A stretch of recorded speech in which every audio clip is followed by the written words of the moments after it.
اس وقت ہمیں جوائن کیا خیبر پختونخوا کے وزیر برائے سوشل ویلفیئر ڈاکٹر ہشام انعام اللہ نے۔ ڈاکٹر صاحب، سب سے پہلے خیبر پختونخوا میں خواتین پر تشدد کے خلاف جس نئے قانون کی ہم بات کر رہے ہیں اس کا نفاذ ہو گیا ہے۔ پہلے تو یہ بتائیں کہ اس میں نیا کیا ہے، کیونکہ ابھی ہم یہی سوچ رہے ہیں کہ کیا نئی چیزیں اس میں پرانے قانون سے کیسے مختلف ہیں؟ سب سے بڑی بات یہ ہے کہ گھریلو تشدد سے ان کو محفوظ کرنا ہے، چاہے وہ سیکشول ابیوز ہو، چاہے وہ اکنامک ابیوز ہو، چاہے وہ سائیکولوجیکل ابیوز ہو، چاہے وہ فزیکل ابیوز ہو،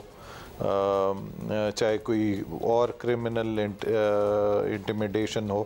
ان سب سے ہم نے اپنی ماؤں کو، اپنی بیٹیوں کو، اپنی بہنوں کو محفوظ کرنا ہے،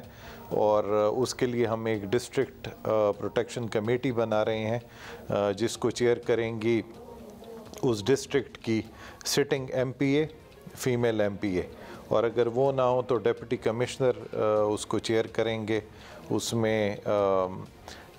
ہمارے ڈی ایچ او بھی ہوں گے، ہمارے ڈسٹرکٹ آفیسر سوشل ویلفیئر بھی ہوں گے، ڈسٹرکٹ پروسیکیوٹر بھی ہوں گے، ڈسٹرکٹ خطیب بھی ہوں گے، سول سوسائٹی سے 2 لوگ ہوں گے، وومن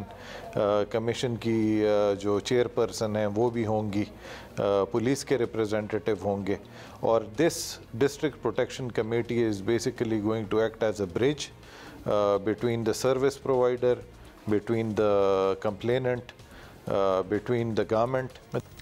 چلیں ہوپفلی یہ کمیٹی جس میں بہت سارے لوگ ہیں، ایک تو مجھے لگ رہا تھا کہ کچھ زیادہ ضرورت سے لوگ ہیں پروبیبلی، لیکن لیٹس سی کہ ان کی کیا افیکٹونیس وقت کے ساتھ سامنے آتی ہے۔ جتنے لوگ ہوں گے اتنی رائے بھی زیادہ ہو جاتی ہے۔ ہاں، آپ یہ بتائیے گا سر ہشام صاحب کہ مسئلہ یہ نہیں ہے کہ قوانین موجود نہیں ہیں، ان کا نفاذ مسئلہ ہے، اس لیے خواتین محفوظ نہیں رہتی ہیں۔ نئے قانون کا نفاذ یقینی بنانے کے لیے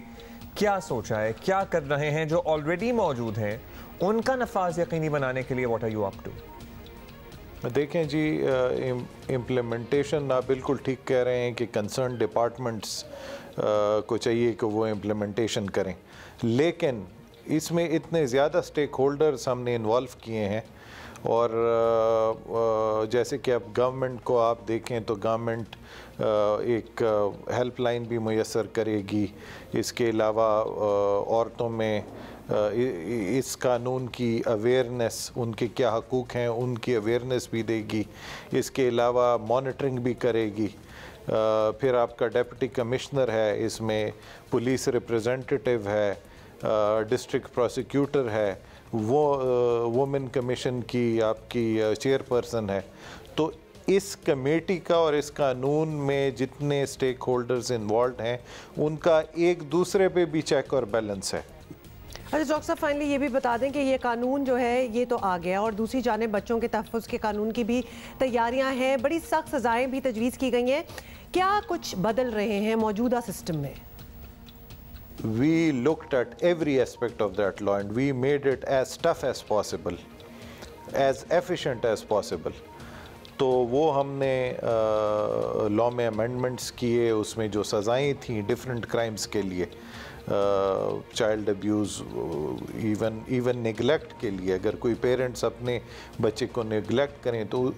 اس کی بھی کچھ نہ کچھ سزا ہونی چاہیے۔ اس کے علاوہ sexual abuse, psychological abuse, physical abuse, exploitation, یہ ساری چیزیں، ان کی ڈیفرنٹ جو سزائیں تھیں، یہ آرگن سمگلنگ جو ہے، ان سب کے لیے ہم نے سزائیں بھی بڑھا دیں اور اس میں جو فائن تھا وہ بھی بڑھا دیا۔ اور سب سے بڑی بات جو ہم نے کی ہے اس میں، this is going to be the first child protection law in the entire country, جس میں جو بندہ ایک بار کنوکٹ ہو گیا کہ ایک بچے کو اس نے سیکشولی ابیوز کیا ہے یا ریپ کیا ہے یا مرڈر کیا ہے، اور اس کی جو ہینگنگ ہوگی اس کی ہم آڈیو ویژول ریکارڈنگ کریں گے، تاکہ وی ہیو اٹ، اور اگر ضرورت پڑے تو ہم اس کو میڈیا پہ بھی دے سکیں، سوشل میڈیا پہ اس کو شائع کر سکیں، تاکہ لوگ ایسے کرمنلز وہ عبرت حاصل کریں۔